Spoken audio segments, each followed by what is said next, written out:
The sun was already high by the time Cole Whitaker crested the last ridge before town. His horse, a tired chestnut gelding named Moses, moved at a steady pace, his hooves kicking up dry dust from the cracked earth. Cole squinted under the brim of his sweat-stained hat, his sharp blue eyes scanning the road ahead where the ramshackle buildings of Dry Ridge sprawled like crooked teeth against the pale sky. It wasn't a town known for welcome or warmth, but it had the things he needed: tools, nails, a sack of flour, maybe a bottle if his conscience stayed quiet long enough. He hadn't been into town in weeks, and truth be told, he wouldn't be here now if it weren't for the broken fence along his west pasture. The cattle had started wandering, and if one more calf went missing, he'd be on the losing end of this dry season.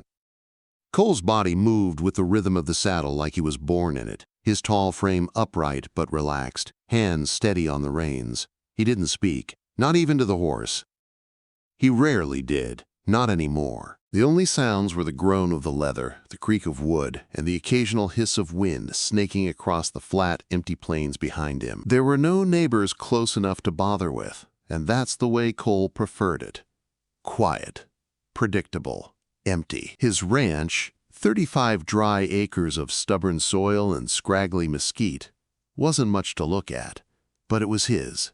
He'd inherited it young, after both parents passed within a year of each other, and he'd never left. He built what he could, fixed what broke, and survived without company. At 30 years old, Cole had seen war, hunger, and heartbreak. He had no taste left for surprises. But that day in Dry Ridge would bring one. The town came into full view as Moses trotted along the final stretch of dirt road. Dust clung to the wooden planks of storefronts, and the sun made everything shimmer with the illusion of life. Children darted between buildings, while women in bonnets haggled over vegetables with the traveling peddler. Men leaned outside the saloon, chewing tobacco and spitting it into the road like it owed them something. Cole dismounted slowly in front of the general store, tying Moses to the rail. He tipped his hat low and stepped onto the warped porch, his boots thudding against the boards.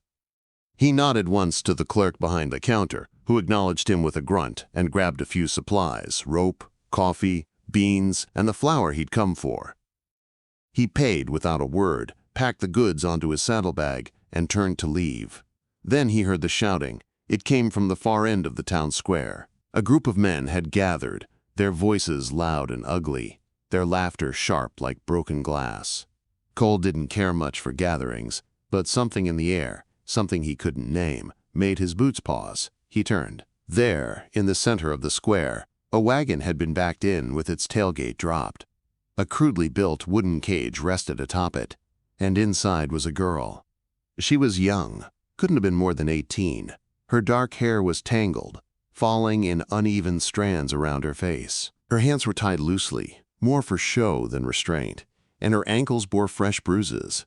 But it wasn't her state that froze Cole in place. It was her eyes. Even from across the square, he saw the way they stared straight ahead, not begging, not crying, but burning.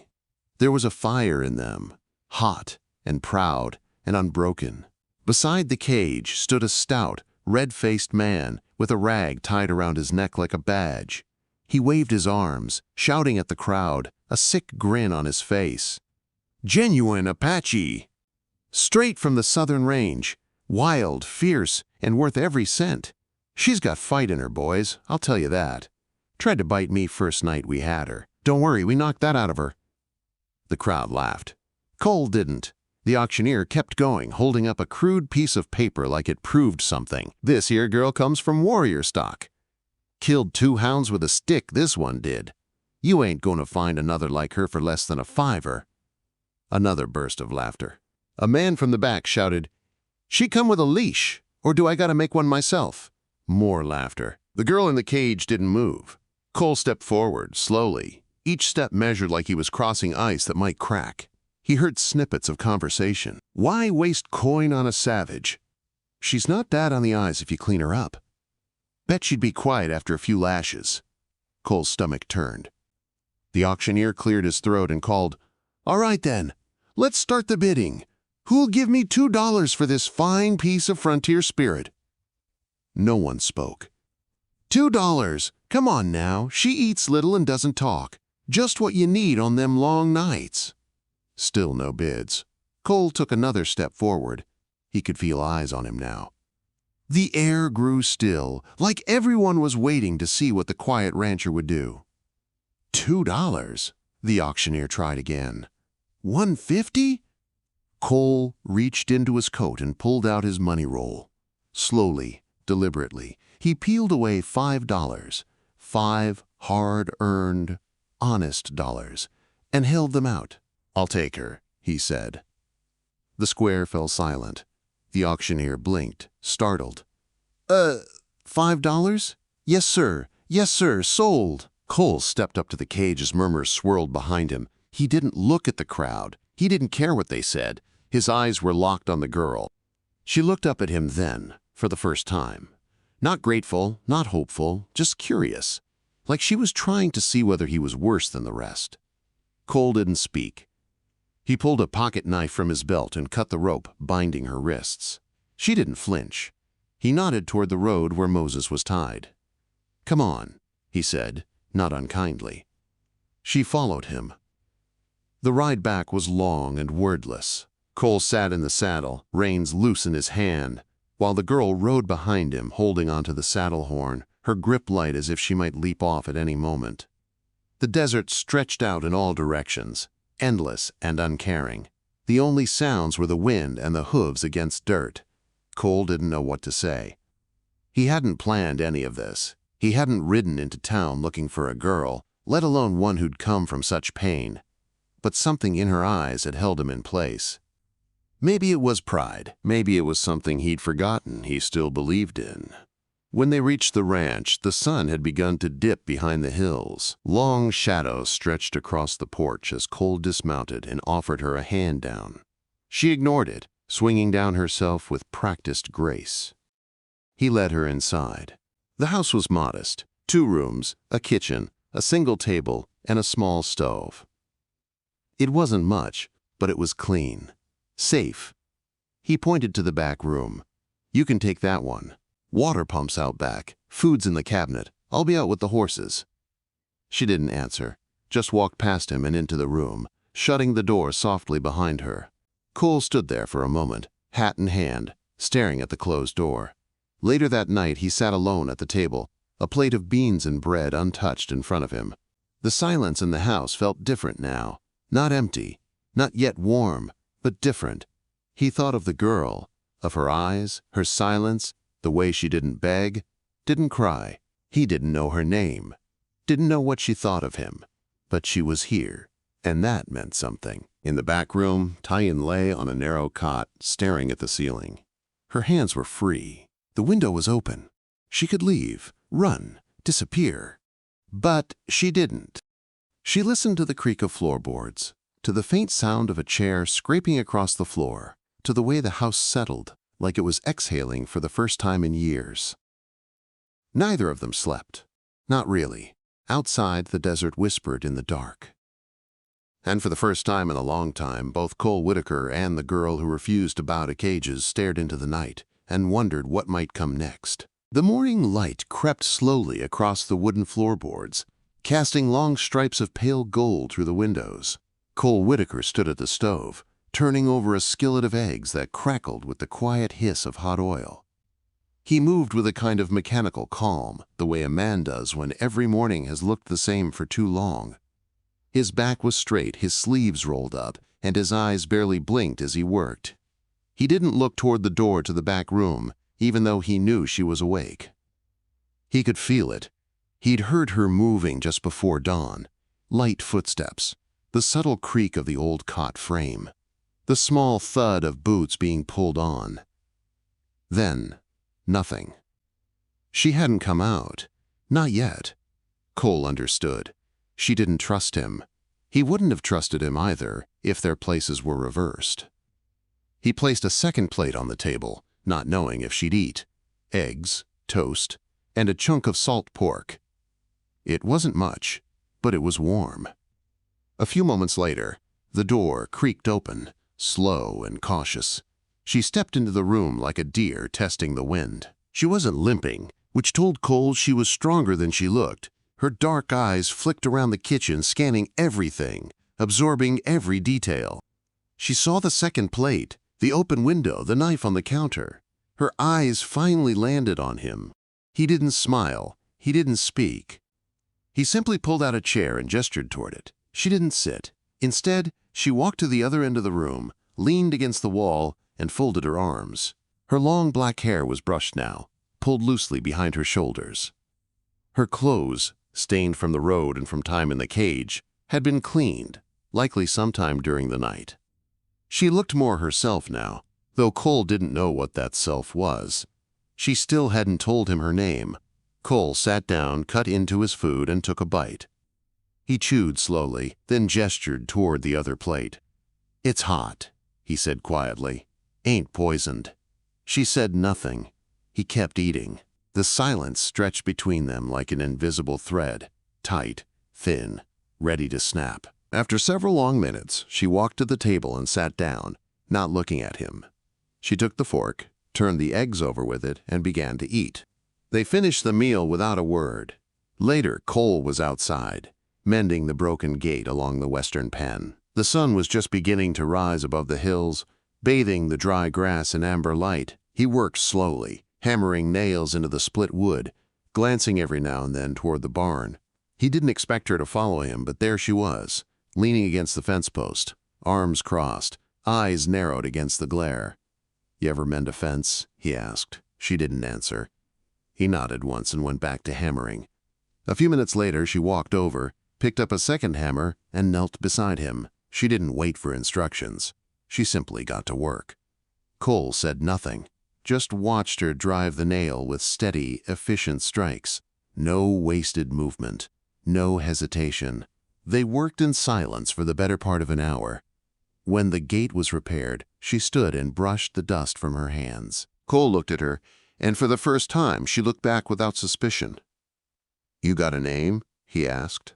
She paused. For a moment, he thought she wouldn't answer. "Tyan," she said softly. He nodded. "Cole." She already knew. That afternoon, Tyan walked the perimeter of the ranch on her own, taking in the land. Cole watched her from the porch, sipping water from a tin cup. She moved like someone used to wilderness. Quiet, aware, always listening. She paused now and then to examine a hoof print, a patch of crushed grass, or a trail of ants carrying crumbs of something long dead. She didn't wander. She studied. She was learning the lay of the land. That evening she helped bring in the horses. Cole handed her a bridle, watched as she approached the black mare with calm precision. The horse, usually wary of strangers, nuzzled her hand. Tyan whispered something in her native tongue, and the mare followed her without resistance. "You got away with them," Cole said. "They don't lie," Tyan replied. Over the next few days, a quiet rhythm settled over the ranch. They rose early, worked side by side, and shared meals with few words. Tyan repaired the chicken coop, cleared brush from the garden, and organized the cluttered barn with surprising efficiency. Cole began to leave her tools without asking, trusting she'd know what to do. She always did. At night, they sat near the fire, sipping coffee, listening to the wind. Occasionally, Cole would hum a tune his mother used to sing. Tyan would listen with her eyes half closed, the firelight dancing across her face. She didn't speak of her past, and Cole didn't ask, but sometimes, when she thought he wasn't looking, he saw her watching the flames with a look that held more pain than years should carry. One night, as a dry wind howled outside and coyotes yipped far off in the hills, Tyan finally broke the silence. "My brother's name was Etu." Cole looked up from his cup. "He was older, strong. He taught me to hunt, to track. He said I was born under the thunder." Cole didn't speak, just listened. "They took him last winter. Soldiers. Said he was part of a raid. He wasn't. He was gathering roots near the stream." She stared into the fire, her voice steady but hollow. "They shot him, left him in the snow." Cole swallowed hard. He stared at the logs burning in the hearth. "I'm sorry," he said quietly. Tyan nodded once. "He fought." even with no weapon. Cole looked at her. "Like you." Her eyes flicked to him, and for a moment he thought she might smile. She didn't, but the silence between them softened. Later that week, Cole rode into the east pasture to check on a stray calf. Tyen joined him. They rode in silence at first, side by side through tall yellow grass that whispered around the horse's legs. Tyen rode bareback, her hands light on the reins, her body moving with the rhythm of the horse like they were one creature. Cole pointed toward a narrow creek, where fresh tracks cut into the mud. Tyen slid from her horse, knelt, and studied them. "Coyotes," she said. "2, maybe 3. Passed last night." "You can tell all that?" She touched the edge of one print. "They run in straight lines, dogs meander. These were hungry." Cole studied her face. There was a calm in her, even when speaking of danger, a stillness he envied. They followed the tracks for a while, found the calf huddled beneath a bush, frightened but unharmed. Tyen approached slowly, whispering, her hands held low. She moved in close, touched its flank, and eased it to its feet. The calf followed her back to the horses, as if she were its mother. That night, Cole cooked stew with what was left of their salted venison. Tyen added herbs she'd gathered earlier, things he didn't recognize, but they gave the stew a rich, earthy flavor. As they ate, the wind picked up again, whistling through the cracks in the window frame. "You don't talk much," Tyen said suddenly. Cole glanced at her. "Didn't think you liked talk." "I like truth." He looked at the fire. "Not much to say." "Then say what matters." He was quiet for a long time. "I used to think being alone meant peace," he said finally. "Now I think maybe it just meant being afraid." Tyen nodded. They finished the meal in silence. That night, Cole lay awake in his bed, staring at the ceiling. In the next room, Tyen turned over once, then was still. The house, once a tomb of silence, now felt alive. Not loud, but full. Like the space between their words was something shared, not endured. In the darkness, Cole found himself thinking not of fences or cattle or the long ride to town, but of her. Of the way she moved, the way she watched the world. The way she didn't flinch when men looked at her like a thing, and the way she refused to be broken, even when everything around her tried to crush her. She hadn't run. She'd stayed. And so had he. In the quiet of the desert night, something had shifted. They didn't know it yet, but the storm that would test everything they had begun to build was already rolling toward them. The world outside hadn't forgotten who she was, or what he'd done. But for now, in this fragile moment, the ranch was their world. And they were no longer strangers. The days stretched long and golden over the land, each one blending into the next, with the slow rhythm of labor and heat. Summer had begun to bite down hard, baking the earth and turning the dust into fine powder that clung to skin and clothes.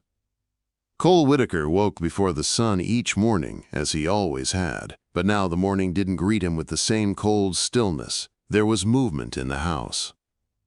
Another set of footsteps, another rhythm. Tyen. She didn't speak much during those early hours, neither did he. But her presence became a quiet force, a current in the water that changed the way everything else moved. She was up with the dawn, tending to the small garden out back or refilling the water troughs before the horses began to stir. She had carved a small wooden comb from a scrap of pine and would sit silently near the porch in the mornings, brushing her hair with slow, even strokes, the strands shining like onyx in the rising sun. Cole had begun to make 2 cups of coffee instead of 1. Their days were busy, full of work that demanded their bodies and kept their thoughts steady. Cole showed her how to split fence posts without cracking the grain, how to oil the hinges on the barn doors so they wouldn't creak in the wind. Tyen, in turn, taught him which desert roots could be boiled to ease pain, which leaves could draw out infection. They traded knowledge without ceremony. There were no lessons, only the passing of things that mattered. One afternoon, while repairing the roof of the shed, Cole heard the sound of hoofbeats approaching from the east. He climbed down from the ladder and wiped his hands on a rag, just as two riders came into view. Neighbors from a few miles out, the Branton boys. They were rough around the edges, not unkind, but crude and quick to judge.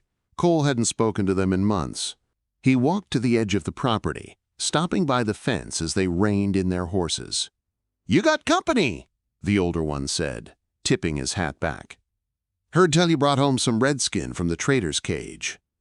Cole said nothing. "You got a death wish, or just lonely?" the younger one added, grinning. Cole's jaw tightened. "She works," he said. "Earns her keep.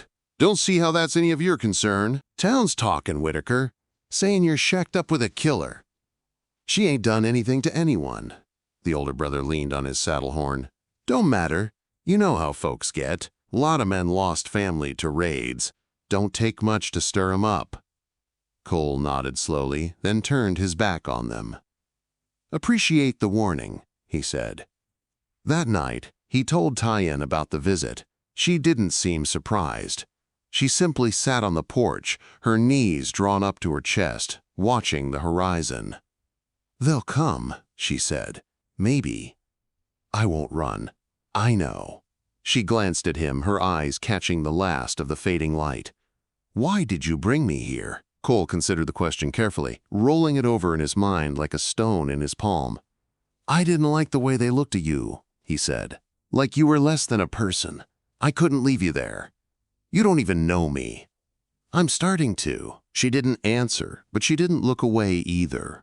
Over the next week, they continued their work as usual, though a new tension hung in the air like smoke before a fire. Tyann's eyes stayed alert, scanning the ridgelines more often, watching the trail that led from the road to their gate. Cole cleaned his rifle twice, then left it hanging by the door. He didn't want trouble, but he knew trouble didn't always wait for an invitation. In the evenings, they talked more. Cole found himself drawn to her stories, strange and beautiful tales of wind spirits and mountain wolves, of a time when the land was still wild and free. She spoke softly, her voice low and measured, as if each word had weight. Cole listened like a man trying to remember a dream he'd almost forgotten. One night, as they sat by the fire, Tyann asked him about his past. "My folks died when I was 19, he said. "Sickness took Ma. Pa drank himself to the grave a month later. I stayed, worked the land, figured it was all I had left." "No wife?" He shook his head. "Came close once. She left. Said I was too quiet." Tyann smiled faintly. "You are quiet. Sometimes quiet's all I've got." She looked at him for a long moment, then reached into the pouch at her hip and pulled out a small bundle wrapped in leather. She unwrapped it carefully, revealing a carved stone, shaped like a hawk's head, worn smooth from handling. "My brother gave me this. Said it would keep me safe." She placed it in his hand. "Now you keep it." Cole stared at the stone, unsure of what to say. He looked at her, saw something there he hadn't dared name yet. He closed his fingers around the gift. "Thank you." The following morning, they rode together into the hills to check on a water source that had begun to dry up. The trail was rough, the sun brutal, but they moved with ease. At the spring, they found the water running low, a few muddy pools surrounded by cracked stone. Tyann knelt and dipped her hand in, frowning. "This place used to be full. Drought's worse than I thought," Cole muttered. "We'll need to dig a channel, bring it lower." "We?" Tyann looked up. "You think I'm leaving?" He didn't answer, but a smile tugged at the corner of his mouth. On the way back, they stopped at the bluff overlooking the ranch. The valley stretched wide below them, golden and peaceful. Tyann dismounted and stood at the edge, the wind pulling strands of her hair across her face. "This land remembers," she said. "It holds the footprints of those who've passed, the voices of the dead. You hear them?" "Sometimes." Cole stood beside her, close enough to feel the warmth of her shoulder. "I used to think this place was empty," he said, "but it was just waiting." She turned to him then, slowly, and their eyes met. The distance that had once seemed impossible was now only a breath apart. He reached for her hand, and she didn't pull away. That night, the wind brought a chill, and Cole found himself restless. He walked out to the porch and found Tyen already there, wrapped in a blanket, staring at the stars. "Couldn't sleep?" he asked. She shook her head. "Too many thoughts." He sat beside her. "I've been thinking," he said, "about what it means to belong somewhere. And I think maybe belonging ain't about blood or name. Maybe it's about who stays when it's hard, who builds something with you when everything else falls apart." She was quiet, but her hand found his again. "You don't have to be alone," he said. "Neither do you." The stars were bright that night, clear and sharp against the black sky.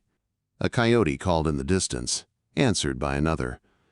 The house behind them was dark, but warm, alive. They sat there until dawn, not speaking, not needing to. Whatever they were building, it was no longer uncertain. It was becoming real. The summer heat had begun to thicken, wrapping the land in a breathless silence that made even the wind move slowly. Cole woke to the smell of smoke, not fire, but the soft curl of ash and wood drifting from the stove. He sat up and blinked into the pale morning light filtering through the window. The faint clatter of pots told him Tyen was already up.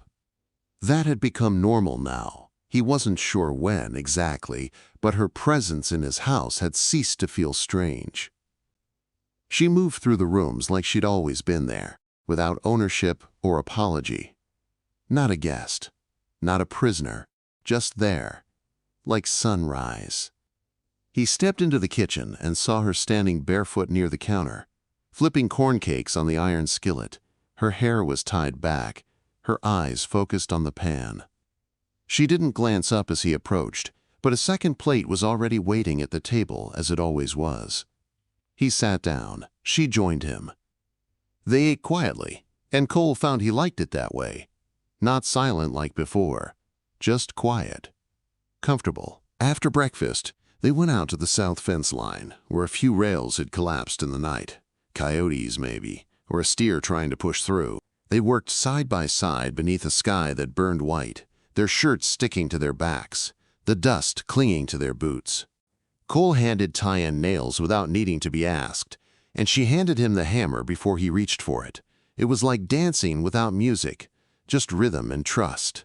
Around noon, as they took a break beneath the lone mesquite tree, Tyen wiped the sweat from her brow and looked toward the horizon. "They're watching," she said softly. Cole didn't look up. "Who?" "Men from town. I saw the dust trail yesterday. They rode to the ridge and stopped, didn't come closer." Cole took a long drink from the canteen, then wiped his mouth with the back of his hand. "They'll come closer next time." "They want me gone." He nodded. "And you're not going anywhere." Her jaw tightened, but she said nothing.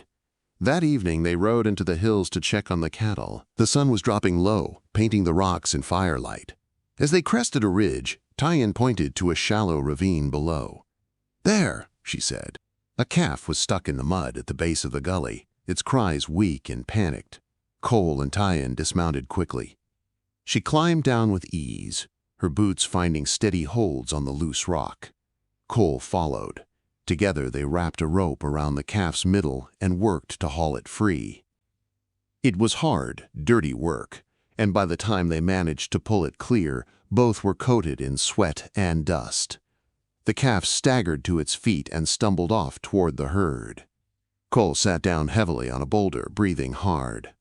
"You all right?" Tyen asked. He nodded, chest heaving. "Getting too old for this." She laughed, a real laugh, sudden and bright. "You are 30. "Exactly. Ancient." She shook her head, still smiling. "You're strong. Just slow." He looked at her, saw the curve of her smile, the way the light caught in her eyes. He felt a strange flutter in his chest, something light and dangerous. "You don't have to stay," he said quietly. "You know that, right?" "I know. You could go east, find your people, start fresh." She looked at him then, serious again. "Where do you think I'd be safer than here?" He didn't have an answer, They rode home in the dark, the stars blinking to life above them. Tyen rode ahead, her figure silhouetted by moonlight, and Cole watched her, feeling the weight of something he couldn't name growing heavier on his shoulders. The next day, Cole rode into town alone. Tyen wanted to come, but he told her it wasn't time yet. She didn't argue, just nodded and went back to sharpening tools. Dry Ridge was as dry as ever, dusty roads, squinting faces, slow movements under the weight of sun and suspicion. Cole tied his horse outside the general store and stepped inside, nodding briefly to the clerk, who didn't return the gesture. He gathered the supplies he needed, coffee, nails, a roll of canvas, and placed them on the counter. "You still got that Injun girl out there?" the clerk asked. Cole didn't respond. "I heard she's got you bewitched," the man continued. "You feeding her out of your hand now?" Cole placed his coins on the counter and picked up the sack. "She's got a name," he said flatly. "Use it." The clerk muttered something under his breath, but Cole was already walking out. As he passed the saloon, Ed Rourke stepped into the street, blocking his path. He wore a dusty coat, his hat pulled low, and a crooked smile that never reached his eyes. "Heard you been playing house," Ed said. "Move, Ed. You bringing her to town now? Gonna show her off like a trophy? Or just keep her locked up like some pet?" Cole's fist tightened around the canvas sack. "I won't tell you again. She ain't one of us, Cole. You can't fix that. Doesn't matter how many chores she does or how pretty she looks when she cleans up." Cole stepped closer, his voice low and cold. "You talk about her again, I'll drop you right here." Ed's smile faded. "You really would, wouldn't you?" Cole didn't blink. Ed took a step back. "You're a damn fool." Cole turned and walked away. When he got home, Tyen was waiting on the porch. She saw the look in his eyes before he spoke. "They're getting louder," he said. "I'm not afraid." "I know, but I am." She stood, walked down the steps, and reached for his hand. "They can't take what we won't give." That night, the wind picked up again, scattering dry leaves across the yard. Cole sat by the window, the rifle across his lap. Tyen stood behind him, her hand on his shoulder. "They'll come," she said again, "and we'll be ready." In the darkness they stood together, silent sentinels of a home that no longer felt lonely. What they had wasn't spoken. It wasn't named. But it was real, stronger than fear. And when the storm came, it would have to go through both of them. The air was thick with silence, the kind that wasn't just the absence of sound, but the presence of something waiting. Tyen felt it before Cole did. Her senses were trained, always stretched beyond the edge of the visible. She didn't speak of it outright. She simply started waking earlier, moving more quickly, glancing more often toward the hills. She began packing things away that didn't need to be out, rope neatly coiled, tools tucked safely inside the barn. There was no fear in her movements, only readiness. Cole noticed, of course. He noticed everything about her now, the way she moved like she was part of the land, the way her silence spoke louder than most men's shouting. But he didn't ask questions. He trusted her instincts. Still, a part of him had hoped they might have more time. Just a little more before the world caught up with what they had built between them. It was a late afternoon when the first real sign came. They had just returned from the west pasture, where Tyen had helped him tag 2 new calves. Dust clung to their boots, sweat lined their foreheads, and the horses were moving slow from the heat. Cole was brushing down Moses in the stable when he heard Tyen's sharp whistle from outside. He dropped the brush and stepped into the sunlight, squinting against the glare. She stood by the fence, her body stiff, her hand shielding her eyes as she stared at the far trail beyond the northern ridge. Riders. 3 of them. Maybe 4. Far enough away they couldn't be identified, but close enough to be a message. Cole joined her. They stood together as the riders paused on the ridge, lingered, then turned and disappeared behind the slope. "They're testing us," Tyen said. Cole nodded. "Won't be the last time." That night, Cole loaded the rifle again, even though it was already loaded. He laid it across the table, checked the bullets in his coat pocket, and walked the perimeter of the house twice before finally settling on the porch. Taein brought out 2 mugs of coffee. She didn't ask him anything. She sat beside him in the dark. "You ever been in a gunfight?" he asked finally. She shook her head. "I've fought, but not like that." He looked at her. Really looked. She was young, barely 18, but her eyes had more years behind them than some men in their 60s. He had never asked her how long she'd been alone before the cage. Never asked how she survived. He didn't need to. He could see it written in the way she held herself. Tight, efficient, unyielding. "They won't come alone," he said.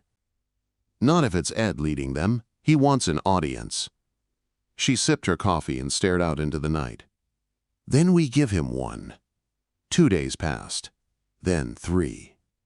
Each one stretching out, thick with tension. They kept working like always, but the rhythm had changed. Every task was done with purpose now. Taein sharpened every knife in the house. Cole reinforced the door frames and added a second latch to the barn. On the 5th morning, they were digging a trench near the north fence line when the dog barked. Taein stood up, wiped her brow, and looked toward the road. Dust. Riders. Not 3 this time. Not 4.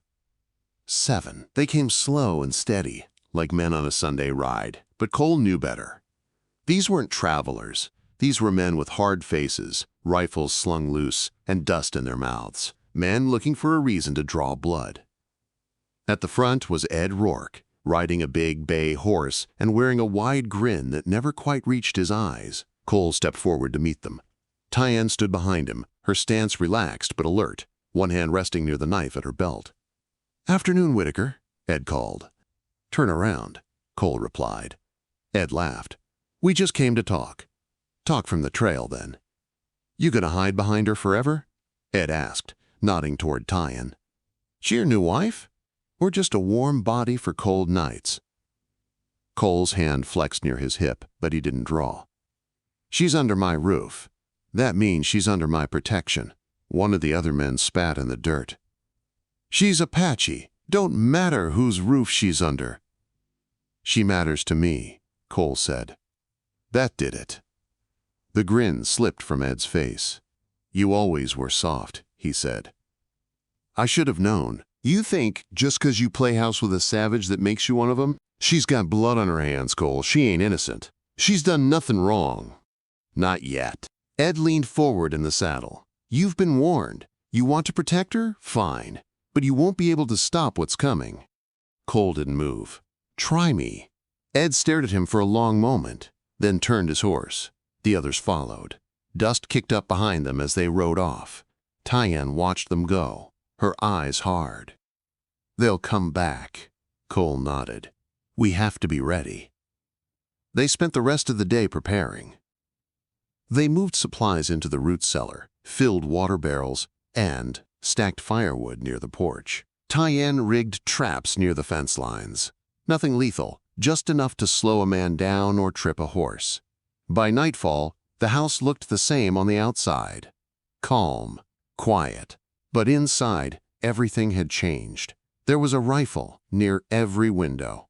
A plan behind every glance. They didn't talk much. They didn't need to. Every glance said what words couldn't. They were together. They would fight. And if it came to it, they would die on their feet, not live on their knees. The attack came before sunrise.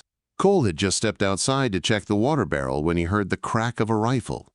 The bullet struck the porch post inches from his head. He dove for cover as Taein burst through the door, rifle in hand. Shadows moved across the yard. Shouts rang out. Horses screamed. Cole returned fire, hitting one of the men in the leg. He fell hard, crawling back behind the well. Taein fired from the window, fast and steady, driving 2 more into cover. The next few minutes were chaos. Gunfire echoed through the valley, wood splintered, dust rose. A lantern shattered in the barn, flames licking up the wall. "They're trying to burn us out," Cole shouted. Taein dashed outside, weaving low through the smoke. She reached the rain barrel, filled a pail, and tossed it at the flames. twice, 3 times. The fire hissed and died, leaving a trail of smoke in its wake. Cole took down another rider, then ducked as a bullet ripped through the window beside him. Then came the moment that stopped everything. A scream, not pain, rage. Tay-ins. Cole turned just in time to see her go down, a figure tackling her to the ground. He ran. He tackled the attacker off her, fists flying, knuckles cracking against bone. Blood sprayed. The man went limp. Cole turned to Tyann. She was bleeding. Shoulder. Deep. "Stay with me," he said, voice shaking. She gritted her teeth. "Still here." He pulled her into the house as more shots rang out. He barred the door, slid down beside her, and tore open his shirt to bind the wound. "I'm fine," she whispered. "Don't lie to me. You said you trusted me." "I do." "Then believe me." Outside, the shooting slowed, then stopped. Silence. Cole waited, then a voice. "Ed. You got fight, I'll give you that. But this ain't over." Cole stood in the doorway, rifle in hand, covered in blood. "You come back, I bury every last one of you." Ed cursed, then rode off. One by one, the others followed. It was over. For now. Inside, Tyann lay still, breathing hard. Cole sat beside her, head in his hands. "You stayed," she whispered. "I always will." Then she reached up, touched his face. "Then I will too." And for the first time, despite the pain, despite the blood, she smiled. In the unforgiving land where bullets fly faster than justice and prejudice casts longer shadows than the setting sun, 2 souls, one hunted, one haunted, stood together not by blood or law, but by choice. Cole and Tyann didn't just survive the storm, they faced it together, proving that love forged in fire and loyalty unshaken by fear can bloom even in the harshest deserts. Their story reminds us that true courage isn't found in a drawn gun, but in standing beside the one you'd die to protect. If this story stirred your heart and kept you on the edge of your saddle, don't ride off just yet. Subscribe to Wild West Love Chronicles. We bring you tales of untamed romance, raw grit, and frontier devotion every week. Hit that bell so you never miss the next epic journey through the dust, danger, and desire of the Wild West. Saddle up. There's more where that came from.